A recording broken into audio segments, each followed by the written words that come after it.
Straight ahead, on your source for Savannah News, we have you covered with SPLOST. That's, of course, the Special Purpose Local Option Sales Tax. That's funding that will pay for the building of the new arena on Savannah's west side. We'll drop in on a construction fair, making sure the bids, jobs, and opportunities are, well, fair across the board.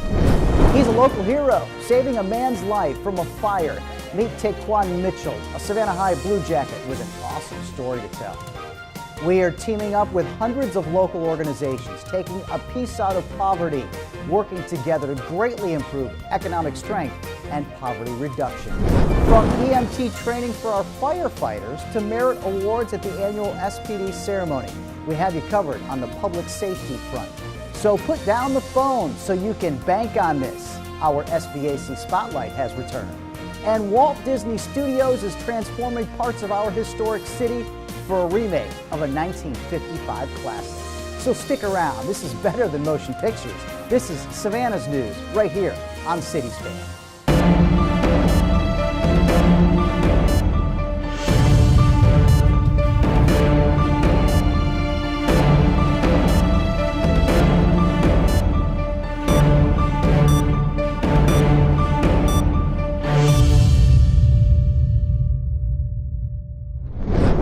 And welcome to City Span. It's September. Hopefully the heat is simmering down. I'm your host, Ken Slatz. Since February of this year, Mark Revenue has been serving as police chief for Savannah PD. He's still with the city of Savannah, serving as police chief for the next few months. That's when Roy Minter will become the official new chief. He comes from Peoria, Arizona. He's been spending plenty of time meeting the senior staff. He will be finishing up his Georgia Police Officer Standards and Training certification. He'll finish up over the next couple of months, and once complete, he'll be seen around town in full SPD chief attire. Until then, it's a civilian uniform for Director of Police Roy Minter. He's still getting assistance from Mark Revenue, who was in the hot seat when the new hands-free state law was adopted. We tried the carrot and the stick. The carrot was we gave out hands-free phone holders. We've done a public education campaign. We've done everything we can do to convince drivers. Now it's time for enforcement. The month of July was the carrot month. All warnings given out for violations. The hands-free state law. SPD gave out 166 warnings during the month. As Chief Revenue said, now it's time for enforcement, and with the goal in mind of making our roadways safer. And we're going to have zero tolerance for this behavior. And anybody who's ever drove a car has seen the danger that these people put other people. We have a lot of rear-end collisions, we have a lot of side swipes, we have a lot of related accidents. Not to mention, they're disrupting the traffic patterns of the city. They sit at red lights longer than it should be, and cars don't get to move as quick through the lights as we need. So there's no reason for it. So put the phone down or in a phone holder at all times. Here is the deal. The first offense is a $50 fine, but it goes up very quickly. Double that for the second offense, and up to $150 and 3 points on your license for offenses beyond that. This will be one of the biggest projects ever undertaken by the city of Savannah. We're talking about the new SPLOST funded arena. As the project moves into the design phase, the city is giving citizens the chance to have input. City Span's Michelle Gavin has more.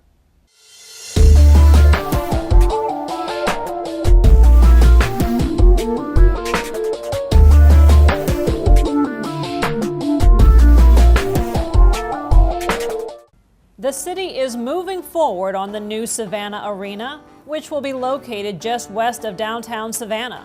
But before designers start their work, the city is asking for your input to shape the new arena. This is the people's project, therefore it essentially needs the people's input. The easiest way to weigh in, go to the city's website, savannahga.gov/arena, and take a quick 5-question survey. We want to know what features inside the arena are most important to you. Seating, technology, food choices, family-oriented activities, flexibility of the space for a wide range of events. Also, what features outside the arena are important. Green space, parking, outdoor cafes. We also want to know where you live, in the city, in the county, or farther away. Anybody who anticipates they'll be using this facility frequently, we would love to hear from them. This is Savannah's project. It is the west side, and it's going to be located on the west side. But everybody is going to participate in it. We're hoping all the surrounding counties participate in this because we need that economic driver that this is supposed to be. The arena will be located between Louisville Road and Gwinnett Street. The $160 million project is being paid for by voter-approved SPLOST funds. The deadline to take the survey is September 13th. For CitySpan, I'm Michelle Gavin. In addition to taking the online survey, you can also attend a public meeting at September 12th, 6 p.m. at the Savannah Civic Center and make suggestions to shape the new arena. The city and design contractor will use the public feedback to start designing the new entertainment facility. The public will get its first look at these design concepts at another public meeting in late October. The city hopes to start construction mid-2019. Now, some more news on the arena. The city held an arena construction fair, a chance for local businesses to get more familiar with the process the city has planned out for the workforce. A networking opportunity, if you will, for small, disadvantaged, and minority and women-owned businesses. It's an amazing time to be in Savannah doing this kind of work. Which is gathering businesses of all sites together, with the ultimate goal to put together a team for Savannah's new arena. A 9,000 seat arena plus 1,000 seats on the floor. It brings economic development. It brings jobs. It brings commerce. And I am just proud that we have been able to provide this platform for small businesses to meet the contractors. This is exactly the kind of activity that's going to make our program of making sure that small, local, and disadvantaged businesses get more opportunities to do business with the city. We've heard it many times, this is by far the largest project in the history of Savannah, estimated at $140 million for the arena alone. So how important is it to have our workers, people from our city, professionals, work on this? It's imperative that a Savannah arena has Savannah fingerprints on it. It's imperative that folks that live in Savannah, that have dropped their anchors in Savannah, have an opportunity to be able to have a major impact on the construction of this arena. The city's arena construction fair, with a focus on DBEs or disadvantaged business enterprises, is an opportunity for all businesses to network. It's bringing folks together, and not just bringing folks together for this project, but as I'm sure you'll see today in some of the conversations I've already overheard, it's bringing folks together for other projects as well. With all of the interest of the businesses on the arena project and the city projects, and those who are here to find out how they can become certified and do business with the city of Savannah. And yes, this is an opportunity for us to hit several of those goals, economic development, poverty reduction, workforce development, all of the things that we know is critical and important to make sure that everybody is afforded the opportunity to reap the benefits of the development that's going on in this community. And this is also a huge economic driver for us once the arena is built, because things have to go around that. More than 130 businesses, individuals, and local firms attended. A huge success in the city of Savannah.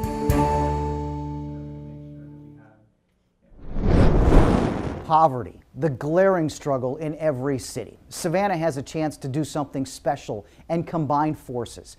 It's a term you'll hear a lot over the next couple months, connecting the dots. The reason why we're here today is to start the ball to rolling in connecting the dots. Connecting the dots for organizations and for people who live in poverty.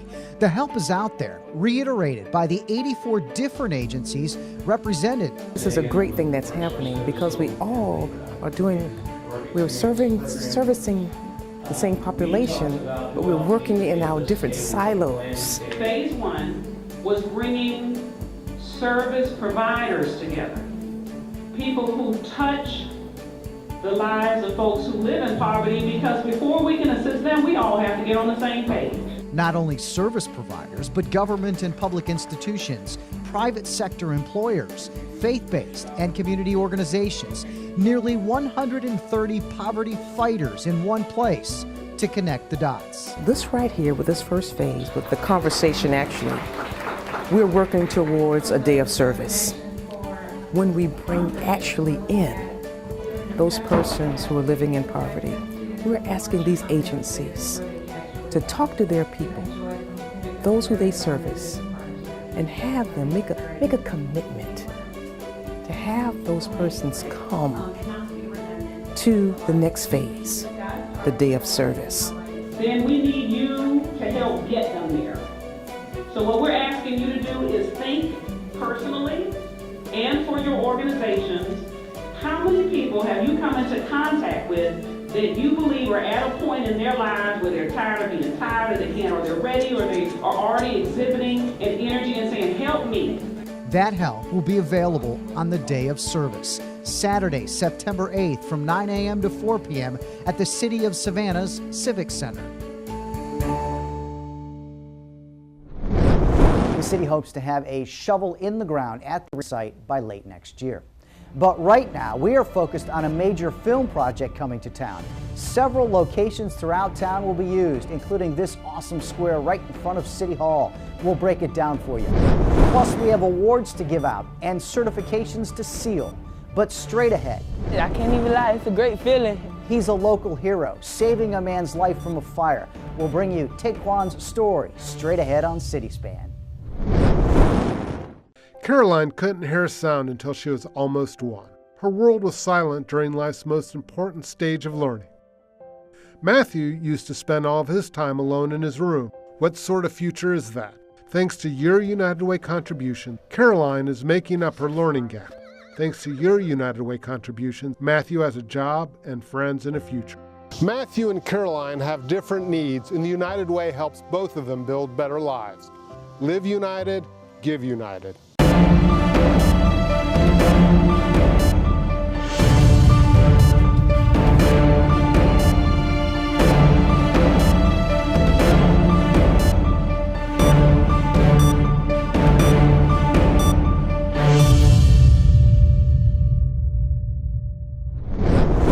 Welcome back to CitySpan, your source for news and information in and about the city of Savannah. What's the definition of a hero to you? I bet you'd agree saving an elderly man's life qualifies. It's a great feeling. Allow this certificate to serve as a testimonial of gratitude for your outstanding service to the community and the city of Savannah. Being that everybody that's seen what you did, a good deed and stuff, it's kind of amazing. The amazing heroism kicked in for Taequan Mitchell on a late Monday night in August. His family members smelled smoke at a neighbor's house and asked Taequan to go check it out. I looked on the side of his house and it was fire, and it was kind of big, so I had ran back over here. I told Mama to call the firefighters. I had ran back over there, knocked on the door. He had answered, so I told him to come out the house because it was on fire. And he was taking a little bit too long, so I went in there. And I had got him, shut the door where the fire was at and stuff. Taequan's education played a key role in helping keep the fire contained. I would like science and stuff. I was in school, they'd be like oxygen like create more fire and stuff like that. So I had closed the door. Taequan from the city of Savannah, man, Alderman, thank you so much. We're very proud of you. Hopefully what I've done is people could find in their hearts to do it too. It's not about like rewards and nothing, it's just about saving somebody that you care about. Everybody can do it, they just gotta have it in their mind that they wanna help somebody else. SHS Blue Jackets, Taequan Mitchell recognizes for having courage under fire and heroically rescuing a neighbor from a burning residence. Act like this proves that there are truly kind-hearted young adults who care for the well-being of others. And those heroes is a part of our Blue Jacket family. The administration, faculty, staff, and students of the School and Livery Studies at Savannah High would like to recognize our community hero, Taequan Mitchell. Congrats to Taequan Mitchell. All the accolades truly deserving. Now, Savannah has made a huge commitment to public safety, and one more step will make our firefighters even more powerful first responders. We use this equipment weekly. but to have a better knowledge of it, of course, will be faster, better fire department. Which is exactly what's happening. Savannah Fire, across the board, is going through full EMT training. EMT is Emergency Medical Technician. Once trained, you become licensed in the state of Georgia to work as an EMT. Captain Vandercook is tasked with heading the training campaign. Here we have 3 different ways that we can ventilate. The skill mastery is a step up from our emergency medical responder to more in depth, including potential medication administration and assistance of patients' medications. We ride more and more accident with injuries, and if we can get there first and help the EMTs in the ambulances, faster information, better care off the beginning, of course it's a better system. The EMT program is a lot more in-depth knowledge of the body and the body systems and how things work and why they work and why we treat the patient how we treat them.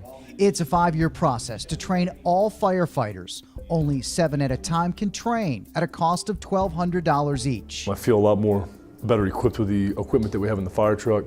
Plus, if an ambulance gets there, we can help out as EMTs if necessary. I'm very happy about that. I'm also a citizen of Savannah, been here all my life, so any extra training to help the citizens is very happy. I'm very happy to be able to do that. This is one of the most important tools that we have in our bag is to help stop any life-threatening bleeding. Tourniquets are the big push now for life-saving measures during hemorrhaging patients or bleeding patients. The EMT training is going to help us deliver better patient care more rapidly, and you seal it here and you ventilate through the valve there.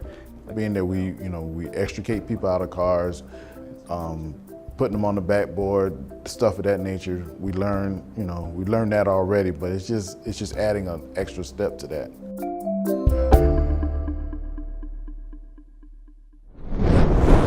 The strategic plan for Savannah Fire: by 2023, anyone calling 911 for an emergency will receive first responder or higher level services within 5 minutes or less, at least 90% of the time. After years of working for others in the IT industry, Barry Crocker now runs his own successful business, thanks in part to the Small Business Assistance Corporation. Leandria Michael has more on this month's Small Business Spotlight. This month we're talking to Mr. Barry Crocker, owner of Syntex, a network cabling company here in Savannah, Georgia. Barry has 25 years of IT experience, and when he decided to step out on his own, he connected with the SBAC. Let's hear his story. Well, I've worked in IT for about 25 years. And I've held various positions ranging from desktop support technician all the way to chief information officer. So I decided to take the skills and knowledge that I've learned in the IT industry and start my own business. My business is called Syntex, and we're a network cabling business, which includes installing the backbone cabling for computer and voice networks, installing surveillance systems, alarm systems, and access control systems. Our ideal clients are general contractors and electricians. We partner up with these organizations on some of the larger projects, but we also service the smaller business as well. I heard about the SBAC through SCORE. I came to SCORE and I've taken several classes here, and that's how I first heard about it. I went through their credit counseling program, and it's been very beneficial to my business. It allowed me to obtain a secured business credit card so that I could use for some of my business expenses. Please visit SCORE and the SBAC. They could definitely help you grow your business. If you're thinking about starting a small business, make sure you connect with SBAC.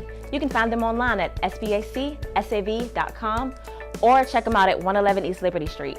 I'm Leandria Michael, and this is your SBAC Small Business Spotlight.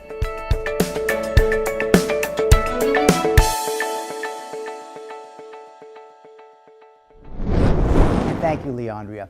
Time for one more quick break. Still to come, we'll check in with the lady and the Tramp. Big movie news and how it will affect you. We'll bank on this and recognize some moments worthy of merit. CitySpan, bringing you all the news in and about the city of Savannah. We will be right back. As we head to break, check out some of the sights and sounds from National Night Out, celebrating the return to school for our area's youth. This is probably one of the easiest things that we can do to get out in the community to meet all the residents. And we get that interaction between the police and the community. And this is a way to kind of emphasize that one night, that idea of the police getting to know the neighborhood, getting to know the folks in the neighborhood. So that civic engagement is extremely important, and this National Night Out always gives us an opportunity as a city council to come out in a festive mood. It brings neighbors together. It brings people together who would not normally see each other the whole year. Let's take this to heart. This means something. Let's pull together, East Savannah. People embrace the police department in this neighborhood. This right here, this interaction, this is paramount for us in order to say, hey, we're going the right direction.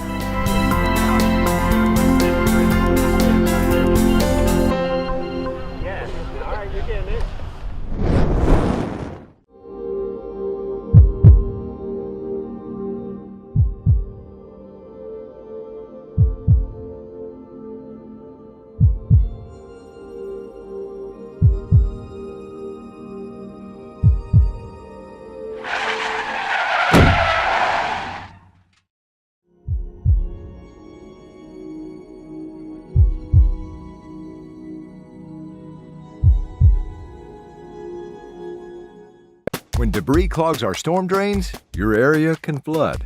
You can help stop it. It may seem obvious, but please don't put debris down the storm drains. This includes lawn clippings, leaves, litter, and you. Yeah, you, with the construction debris.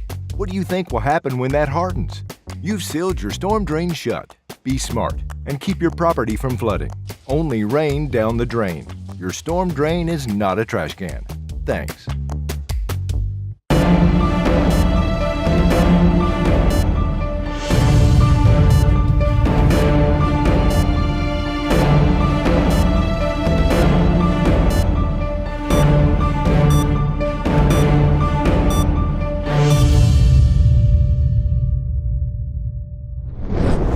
Welcome back to the Stretch Run of City Span. I'm Ken Slatz. What a great feeling when you have a chance to take time to recognize and publicly thank officers and citizens for making a difference or even saving a life. As the mayor would say, it's definitely a great day in the city of Savannah. There's two types of heroes.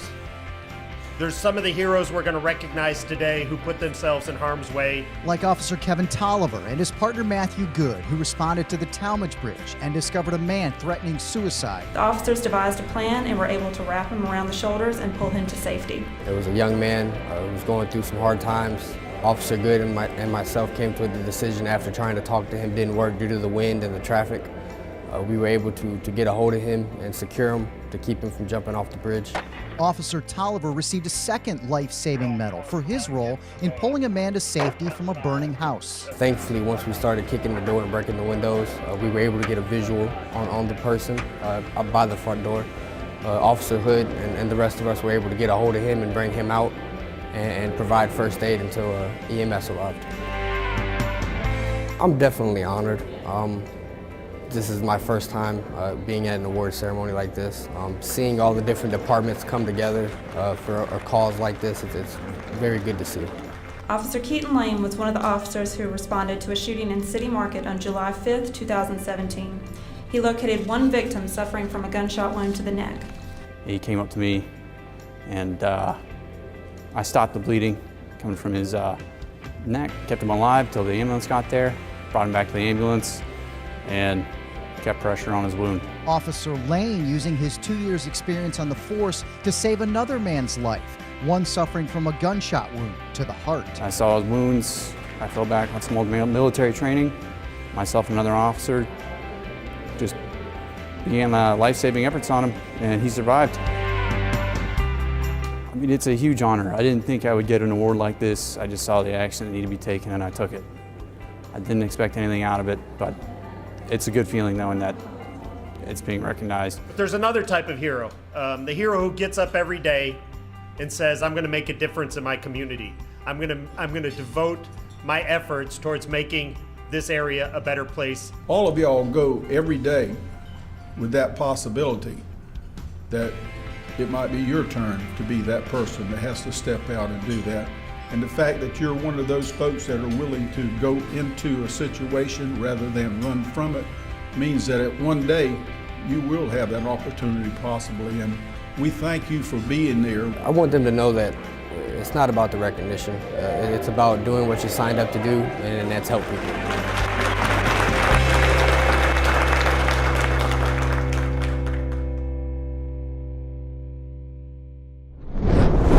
It is never too early to start teaching your kids about finances and the importance of saving. Richard Reeve has some helpful tips for you on this month's Bank on This. There are many life lessons we teach our children, and teaching them about money is often one of them. By helping them develop the skills, behaviors, and knowledge, you can put them on track to financial well-being. Here are some ideas and tips to remember. Start soon and start slow.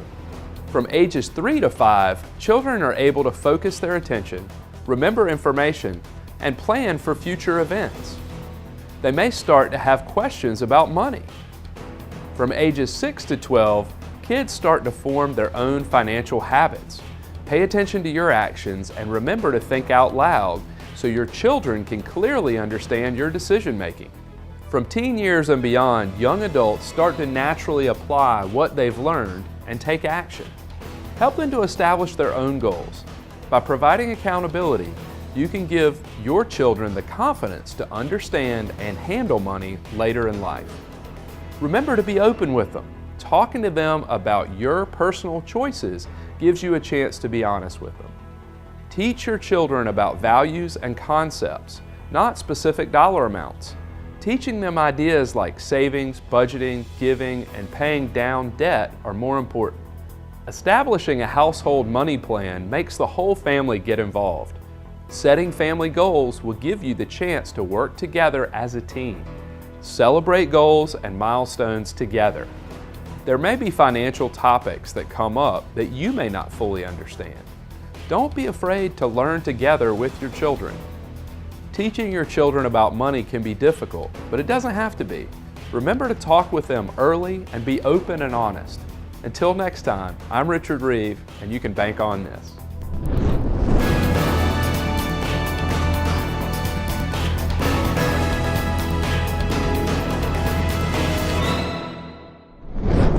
And thank you very much, Richard. You want to talk some more finances? How about an estimated $20 million stimulus to our local economy? That's what's expected to be coming into town over the next few months with the filming of a Walt Disney Studios motion pictures movie. It's certainly a fitting place for an old love story. We are shooting entirely in Savannah. It's just incredibly beautifully romantic and in the perfect setting for the type of film that we wanted to do. It's a live-action remake of The Lady and the Tramp. That's according to several entertainment publications, including IMDb, People Magazine, and The Hollywood Reporter. Officials here refer to it as the Goodbye Stranger Project. Either way, it's a big deal. This is an opportunity for Savannah not only to have a film here, but to have people hired local, subject matter experts come from other communities to work on this film, but live here, spend their money here, shop here, get their hair cut here, do all of those things that help our small businesses. We are shooting September to November. The project will be distributed by the Walt Disney Company late 2019. So here's how it'll affect the downtown historic district. Johnson Square, in front of City Hall, will be closed for a few days. Portions of Bay, Bull, and Bryan Streets will be covered with dirt. The next square south on Bull Street will be closed for 6 days. It'll be transformed with a 1910 facade. And Wet Willie's down on River Street will be used for 5 days of filming. During those high-impact days, there will be 24-hour access to someone associated with the film. We want to be good partners here, and we are going to showcase the very best of Savannah. This crew is anywhere from between 45 to 150 people on any given day downtown, and while the film does provide catering services, I will tell you that producers or directors or other film folks that I've worked with in the past have been really good about encouraging their crews to buy local, patronize those folks, and I feel certain that this team will do the same.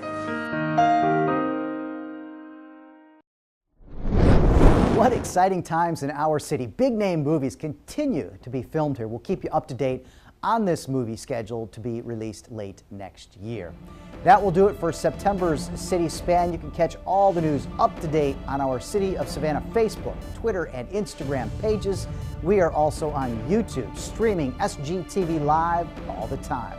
Our website, savannahga.gov. So until next time, enjoy your city. And from all of us, thanks for making Savannah your home.